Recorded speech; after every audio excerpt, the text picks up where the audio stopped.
Welcome to electronicsforyou.com's DIY project videos. This video is a proof of concept of the DIY project, a handy optical wattmeter which is published on electronicsforyou.com. You will get to see the project working in action.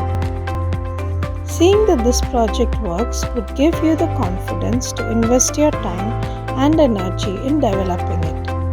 Let me explain key parts of the project that you will learn more about while working on it. We see the optical wattmeter being demonstrated here. This project can calculate the power consumed with the help of pulsating LED light. The key components we need here are an Arduino Nano board, an LCD, BC547NPN transistor, L14F1 phototransistor. The circuit can be modified with a small OLED display and fit into an enclosure. Interested in making this DIY project?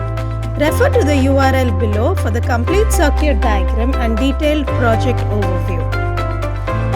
Do like, share and subscribe to our channel for more such DIY proof of concept videos. Thank you.